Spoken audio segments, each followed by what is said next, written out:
Now let's go back to the history of our Adventist church. It has been about 100 years, a few more years than 100, but about 100 years. During these 100 years, what would you say are the significant contributions that the Adventist Church has made to Ethiopia in general? The Adventist Church has impacted Ethiopia in many ways. But there are three, I think, that are outstanding.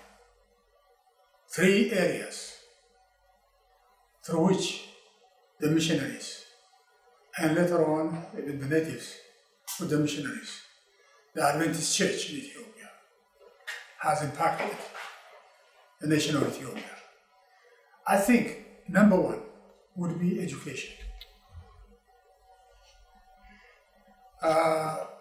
When the missionaries came, they came with the message of Jesus Christ, with the mission of Jesus Christ. The mission of Jesus Christ had three aspects: learning, healing, preaching. Teaching, preaching, healing. These were the three aspects. This is what Jesus did. And this is what the missionaries came to do. In every station they have established in Ethiopia, right beginning from Eritrea, at the beginning, they had there at the mission compound a small clinic, a farm, and a school. These three were there. And later on, when they moved to Debre Tabor, again in Debre Tabor, they had a hospital, a school, and the gospel preaching. One after the other, all the others we can repeat the same thing. You go to Desi, that's your find.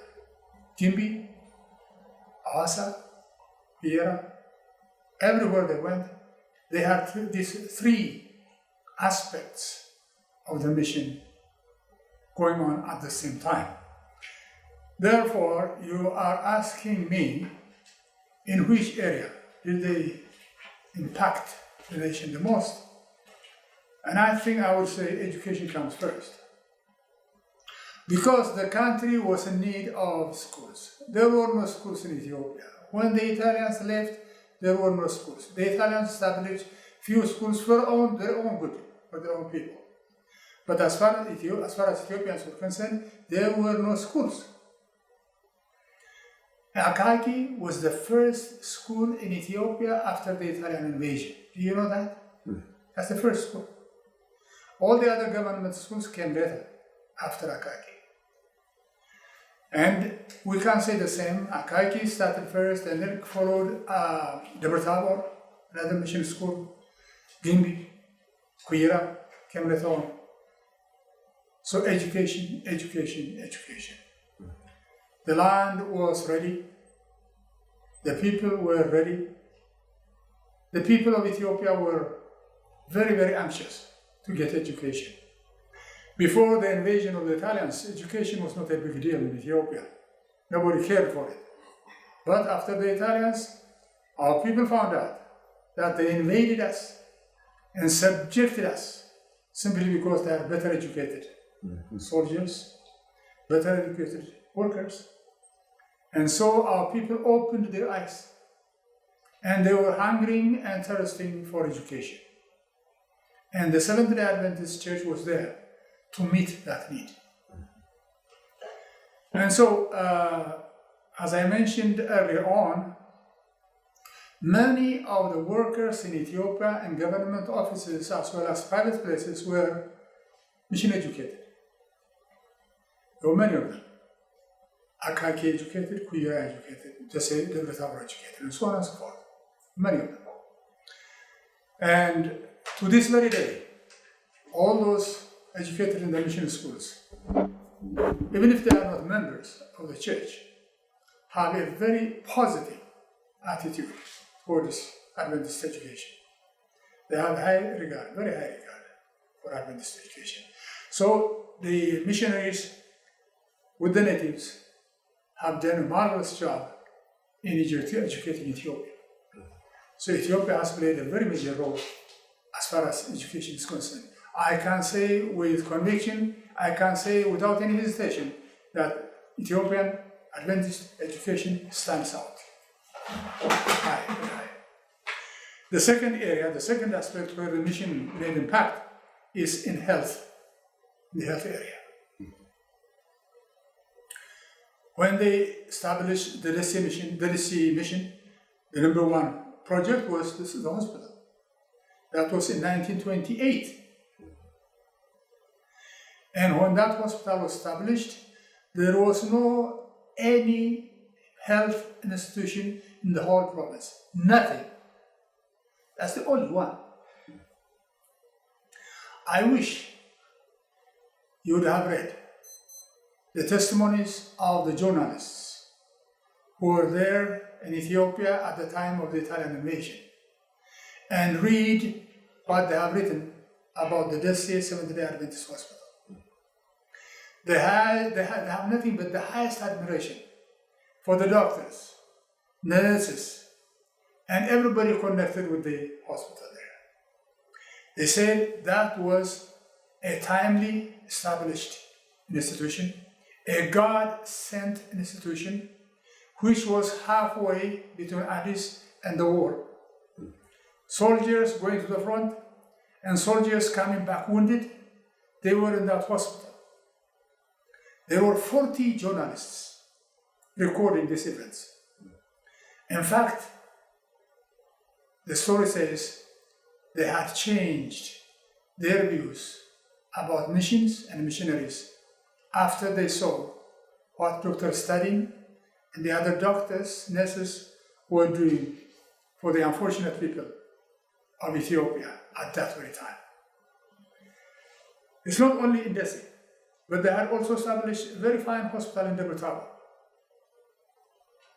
That hospital was there all by itself, serving that whole province for 40 years. No other hospital in that area. No government hospitals, no other mission hospitals, only the Seventh-day Adventist Hospital. And imagine the whole province being served by one hospital. Again, I admire the doctors and all others who are working with them, their willingness to work around the clock. When the war was going on, there was nobody to replace them. They kept on working and working and working. The Debrotavo Hospital has a unique feature in it, that is, people in the area who are goiters were coming to Dr. Hogamik, and he had no special training about goiters. The goiters is the swelling in the neck. Okay. Lack of iodine in their water. People were suffering, literally suffering. He operated on 200 people with goiters. And they all came out alive. Did good. No loss. Yeah, no loss. And he was respected, he was loved for what he did for the people around there. So the Debrotavo Hospital will never be forgotten. It will always be remembered as the mission hospital that was doing good to a people who are absolutely helpless. That's the second one. The third one is Gimbi Adventist Hospital. It was started in 1925 as a clinic. And when the Italians came, they took it away from us. And after the Italians were driven out, Dr. Steen came all the way from Ethiopia, from America, to reopen that facility. And wonder of wonders, there has never been any other hospital in Gimbi until just recently. All these years, it was only the Seventh-day Adventist hospital. Even if you don't know any Seventh-day Adventist, if you just mention the name, Gimbi Hospital, or they say it is Adventist. Gimbi Hospital, Adventist. Just recently, the Ethiopian government has established another hospital in the town of Gimbi. But all these years, from 1925 up to here, it was only the Seventh-day Adventist Hospital. And the other hospital was Floha Zoditu Memorial Seventh-day Adventist Hospital. This hospital was given to us, actually. It was not built by us. It is the government that built it in memory of Empress Zoditu. And they had made arrangement with the Swiss government to operate it. And the Swiss government initially had agreed to operate it, and they had brought in the finest Swiss equipment, hospital equipment, and have filled every room of it. But towards the end, before they started work, there was a disagreement between the Ethiopian government and the Swiss government. And the Swiss government withdrew its offer, said, well, no, you cannot. We will leave all this equipment here for you, train your own people to do it. So they withdrew. But then the mission president then, called Sorensen, had a meeting with the emperor of Ethiopia at that very time. And they were talking about the Seventh-day Adventist work around the world. And Sorensen says to him, we don't only operate schools, but we have many hospitals all over the world. And we are interested in the health work. And the emperor says, I know about it. We have established KESI, for which I'm very happy. But we would like also to start something here in Addis. But Sorensen says, well, we are usually interested in the rural areas where there is no help, where the people are absolutely helpless. That's what we are interested in. And then the emperor says, that's good, that's fine, but you should be also interested in the people of the cities as well. And so he says, here is a hospital for you, brand new hospital, built, equipped, why don't you take it and operate it? Just like that. Immediately, Sorensen accepted the offer, sent a message to the General Conference. General Conference representatives came. They accepted the offer. They asked for doctors from Loma Linda, and Dr. Bergman was willing to come to Ethiopia to help started the Zoditu Hospital. So Dr. Sorensen is another impact player as a missionary. He was the leader of the mission field for many years. Mm-hmm.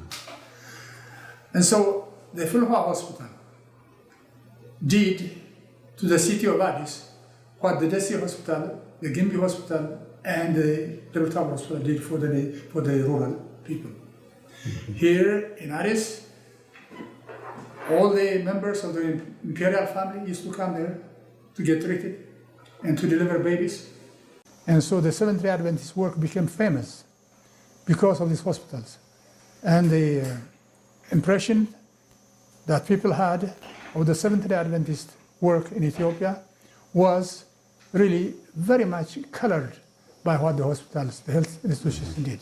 And the educational institutions. And yes, educational, which I mentioned already. And this is in the second place.